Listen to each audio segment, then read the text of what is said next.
My understanding is that in the United States, the residential school system actually began after the Second World War, after the American Civil War, so after 1865.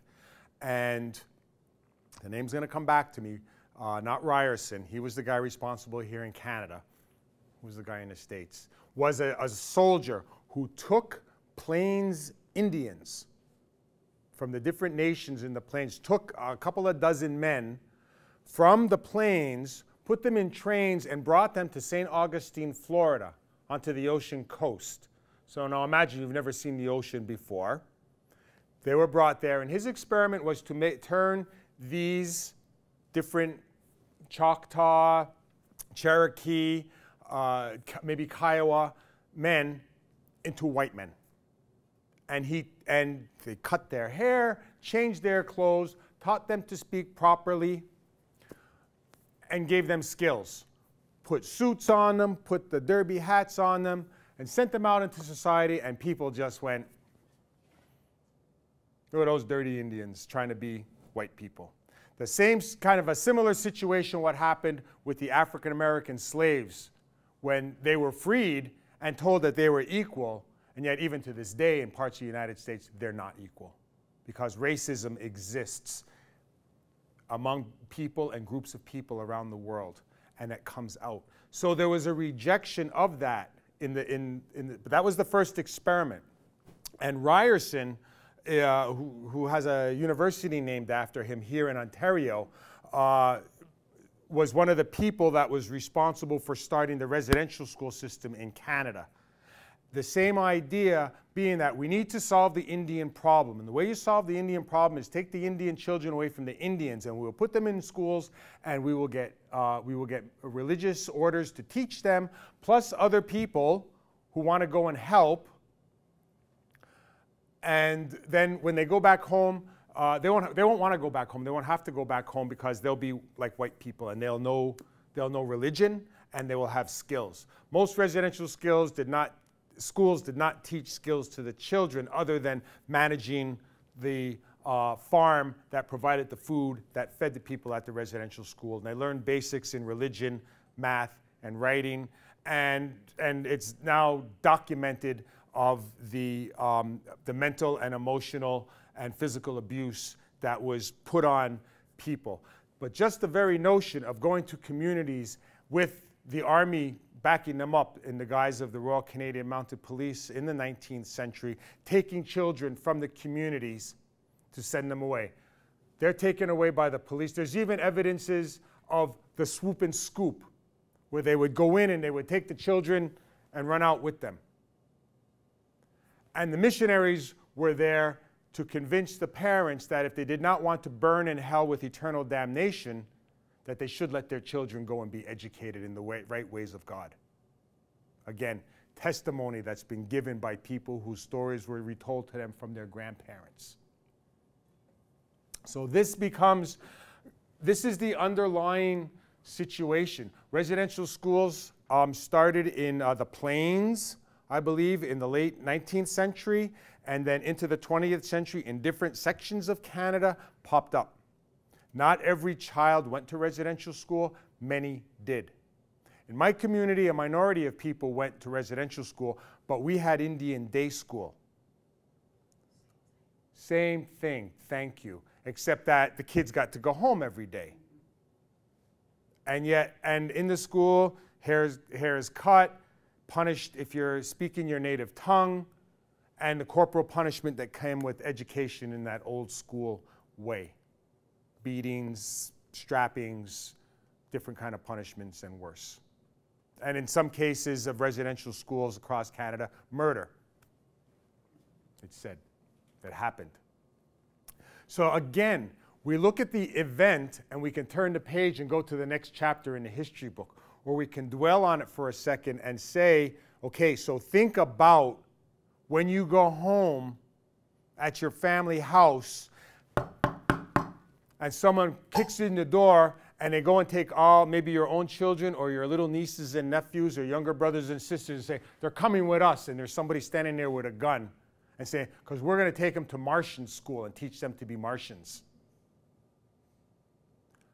And what are you going to do about it? Are you going to go fight tooth and nail? Are you going to be stunned? Because the parents let them go. Because the missionaries were there promising eternal damnation in hell if they didn't. And we know from our Christian teachings that when you create sin, you open the doorways to hell, and you don't want to go burn in eternal flames with the devil with the pitchfork and the pointy ears. That's what I remember. And so the children and the adults each grow up with the stress and the anger and the fear and the guilt and the misunderstandings that come from that. And the product of residential school is a person who's not accepted by the mainstream society, and is also not accepted back home because they don't teach their language and they don't know their ceremonies. And plus they're pissed off. Why'd you let me go to residential school? Why'd you let them take me? And mom is drunk and dad's drunk anyway. Because they're in pain, because what did we do? We let our children go. That's right. Damned if you did, damned if you didn't. But it's better now because Harper apologized. And so with this comes the problem that opens us up for the sicknesses to come in. Yes, question. I was just wondering about the dates of colonization. Is the 2006 a marker of an end because Harper apologized? Or That's when I made up this particular slide. okay, just clarifying. Because from where we sit, it still exists. It still exists. It's systematic. Yes. Yeah. You don't know you're racist until you face it. Mm-hmm. And you know you are. And you say, but not me. I just don't like that person. And most of society, I would venture to say that much of Canadian society today is under the same guns, that we're oppressed by the powers in control, whether it's political power or economic power. We're at the mercy of, to a large degree. Sir? We still have residential schools. I lived in Sioux for about 4 months, well, on and off, and there's Pelican Falls, which is the residential high school for kids from local communities, and it's because we don't have enough funds to build individual high schools. One thing we're doing is we have Kahnawake Internet High School, which is promising to a certain degree, but we still send a lot of kids either to Sioux or to Thunder Bay, and then when they come back, they have almost the same psychological effects. Yeah, you're finding it. I got to do a week of workshops a year ago this past fall at Pelican Falls. And it was a great treat to go there and visit, to see the students that come from the different communities in Ontario. And this residential school is operated by 4 of the tribal councils. And it's the same idea as the gentleman's just saying, you know, there's not enough money to put high schools in each of the communities, so it's kind of bring them together, and they have elders there, et cetera. But I did sense that it's an experiment that's fragile. You know, it can go either way because the kids are away from home. They are in a different milieu. The teachers are, I mean, all the teachers I met were really nice people, but some don't understand Indigenous culture, and so it makes a bit of a challenge. There was a couple of people from other Indigenous communities from more from the south or from the east.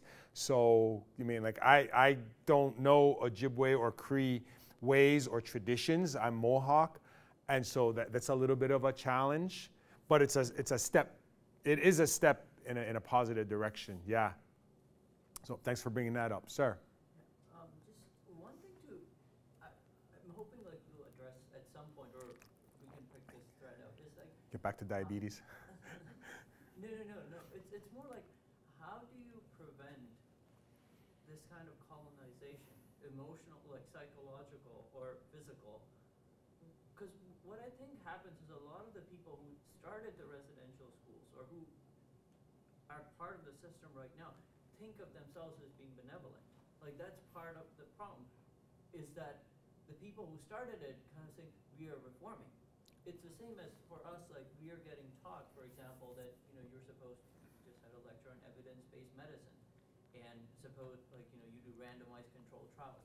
And now let's say you go into an Aboriginal community and you see that the people there are not following what you think are the latest clinical guidelines. And then how how do you deal with that? Like, you think you're being benevolent in giving them those medications which you're told to give, so to speak, but you're actually perpetrating more injustice. Like, how do you mentally be aware and not be part of the system? Like, that's one thing that I think concerns me, because a lot of the people, like, for example, who started residential schools, like the first guy, I guess, who did that experiment and went to Florida, perhaps wasn't motivated by ill will as much as thinking somehow that he was doing a good job, or she, likely a he at that point, but doing some good job. Like, stereotypical example, but a lot of Nazis were actually tucked their children to bed. They weren't evil people, so to speak, to their own community. How do you prevent that on one level? That's for me. Yeah, and I guess that's the eternal question. And you know, we can look around the world and look at our heroes of modern contemporary history. You know, Nelson Mandela, Gandhi. I personally believe John F. Kennedy, Martin Luther King, Leonard Peltier, and Dennis Banks and Russell Means, who